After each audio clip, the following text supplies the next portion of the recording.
Alors, comme promis, voici mon analyse. On va dire c'est mon analyse perso, hein, évidemment, c'est pas parole d'évangile, comme on dit.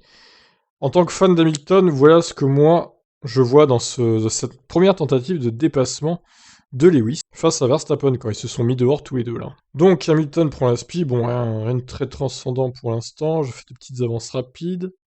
Hamilton se décale ici, donc Max pour l'instant ça va, il fait rien de répréhensible. On voit qu'Hamilton il passe quand même Max, hein, pour le coup, là, il est devant, hein. Pour moi, il est devant. Il freine, forcément, il faut freiner au bout d'un moment. Par contre, le fait que Max se rapproche comme ça, c'est parce qu'au final, il freine beaucoup moins qu'est-ce qu'il aurait dû. Regardez Max, comment il va élargir son virage de façon très anormale. Limite, en fait, il tourne pas, en fait. Vraiment pour embarquer Hamilton avec lui.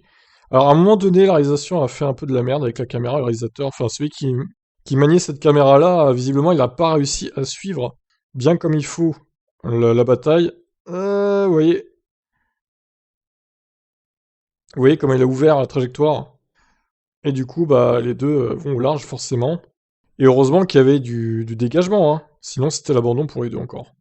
Et heureusement qu'Hamilton a élargi lui aussi pour éviter l'accrochage. Et vous voyez, Hamilton essaye vraiment de prendre son virage normalement, mais quand il voit bah, que Max ne tourne pas normalement, enfin comme il devrait en tout cas, eh ben il est obligé d'élargir. Donc voilà, ça se finit dans les dégagements pour les deux. Alors la question dans tout ça, est-ce que ça méritait 5 secondes de pénat ou est-ce que c'était un incident de course, un let them race comme ils disent, la FIA. Moi, je serais tenté de dire que c'est un peu facile de faire ça. Si chaque pilote faisait ça, bah, personne pourrait dépasser personne en fait. Pour moi, Hamilton, il était quand même devant, hein, je suis désolé. Et le fait que Verstappen soit repassé devant lui, c'est juste parce qu'en fait, il a pas freiné comme il aurait dû freiner pour prendre son virage normalement. Donc il arrive en survitesse complète, ça a embarqué les deux donc dehors. Donc voilà, pour moi, il méritait 5 secondes de pénat. Bon, au final, ça change pas grand chose puisque Hamilton a quand même gagné. Mais s'il avait pas gagné, je pense que ça aurait fait polémique ce dépassement.